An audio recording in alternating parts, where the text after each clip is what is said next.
మంత్రులు ఉత్తమ్ కుమార్ రెడ్డి, కోమటిరెడ్డి వెంకటరెడ్డి, అడ్లూరి లక్ష్మణ్ నల్గొండ జిల్లా చెట్ల చెన్నారంలోని కొనుగోలు కేంద్రాన్ని సందర్శించి రైతుల సమస్యలను అడిగి తెలుసుకున్నారు.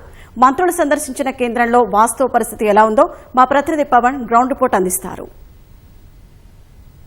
ఉమ్మడి నల్గొండ జిల్లాలో ధాన్యం కొనుగోలులో జాప్యం రైతులకు తీవ్ర శాపంగా మారుతుంది. రైతు ఆరుగాలం పంటను పండించేందుకు పడేటువంటి కష్టం ఒక ఎత్తు అయితే దాన్ని అమ్ముకునేందుకు పడే కష్టం మరో ఎత్తుగా మారుతుంది.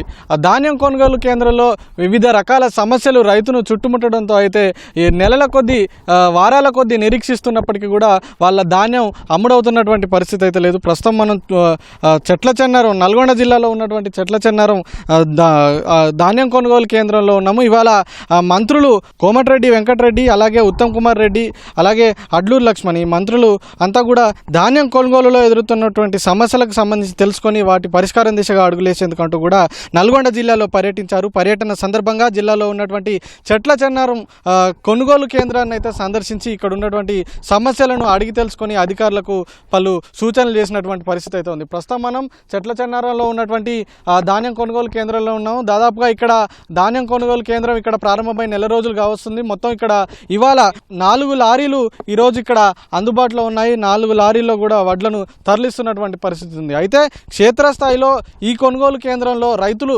ఎదుర్కొంటున్నటువంటి సమస్యలు ఏందనేది వారి మాటల్లోనే అడిగి తెలుసుకుందాం. సార్ చెప్పండి, మీరు ఎప్పుడు మీ ధాన్యాన్ని ఇక్కడికి తీసుకొచ్చారు? ఇక్కడ పరిస్థితి ఎట్లా ఉంది, ఏంటి?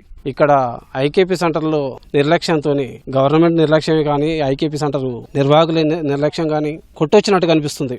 హమాలీల కొరత, లారీ డ్రైవర్ల కొరత, లారీల కొరత.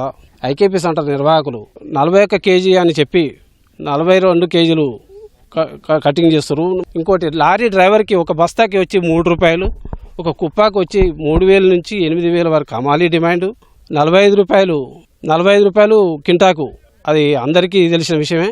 ఈ ఎక్స్ట్రా పైసలు ఒక రైతుకు వచ్చేసి ఒక లారీ ధాన్యం పండిస్తే ఒక 30,000 నుంచి 50,000 వరకు నష్టపోవాల్సి వస్తుంది.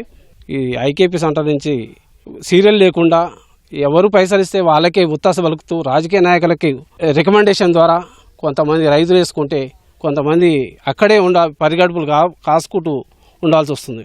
సో ఇక్కడ మీకు ఎంత పంట పండింది, దాన్ని ఇప్పుడు ధాన్యం కొనుగోలు కేంద్రానికి తీసుకొచ్చిన తర్వాత ఇక్కడ నుంచి లారీకి ఎక్కించేందుకు కావచ్చు, అక్కడి నుంచి మిల్లుకి తీసుకెళ్లేందుకు కావచ్చు, మీకు మొత్తం ఇక్కడ ఎంత ఖర్చు అయింది?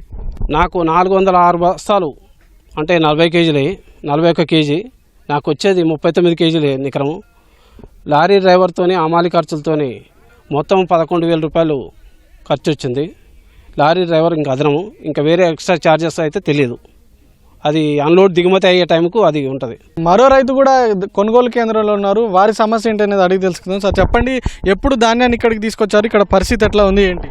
ఇప్పుడు నెల అవుతుంది సార్ మేము పోసినా కానీ ఇక పెడతాం, రేపు పెడతాం, మా పెడతాం, సీరియల్ ప్రకారం పెడతామని మమ్మల్ని ఇట్లా చేస్తారు సార్. మాది ఎకరమే సార్, మాది ఎకరం వడ్లు.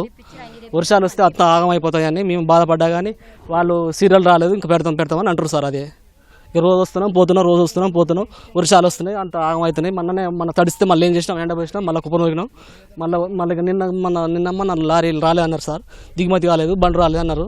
ఇంకా ఇప్పుడు స్టార్ట్ అయినాయి, మళ్ళీ సీరియల్ ప్రకారం పెడతామని అంటున్నారు. దయచేసి, ఎందుకంటే వర్షాలు వస్తే అంత ఇబ్బంది సార్. మాది ఎకరం పొలం సార్, మాది వేసుకుంటే మంచి కూడా సార్, అదొకటి మేము కోరుతున్నాం. చూసాంగా క్షేత్రస్థాయిలో పరిస్థితులు మాత్రం భిన్నంగా ఉన్నాయి. ఇటు అధికారులు కావచ్చు, మంత్రులు కావచ్చు, ఎప్పటికప్పుడు ఇటు సమీక్షలు నిర్వహించి సూచనలు చేసి కొనుగోలులో జాప్యం లేకుండా తగిన చర్యలు తీసుకోవాలని చెప్తున్నప్పటికీ కూడా క్షేత్రస్థాయిలో పరిస్థితులు మాత్రం అందుకు భిన్నంగా ఉన్నాయి. కొనుగోలు కేంద్రాలలో నెలల కొద్దీ, వారాల కొద్దీ రైతులు ఇక్కడ నిరీక్షిస్తున్నటువంటి పరిస్థితి ఉంది. కొనుగోలు కేంద్రాల్లో ఉన్నటువంటి తమ ధాన్యాన్ని త్వరితగతిన కొనుగోలు వేగవంతం చేయాలి. ఒకవేళ అకాల వర్షాలు వస్తే తాము పూర్తిగా నష్టపోయే అవకాశం ఉంటుంది కాబట్టి ఇప్పటికైనా దృష్టి సారించి కొనుగోళ్లలో వేగవంతం చేయాలి. ఇటు హమాలీల కొరత కావచ్చు, గన్ని బ్యాగుల కొరత కావచ్చు, ఇతరత్ర సమస్యలు ఏమున్నాయో వాటన్నింటినీ పూర్తిగా పరిష్కరించి రైతుకు నిలబడేలా, నిలదొక్కునేలా రైతుకు అండగా నిలవాలంటూ కూడా రైతులంతా కూడా చెప్తున్నటువంటి పరిస్థితి అయితే ఉంది.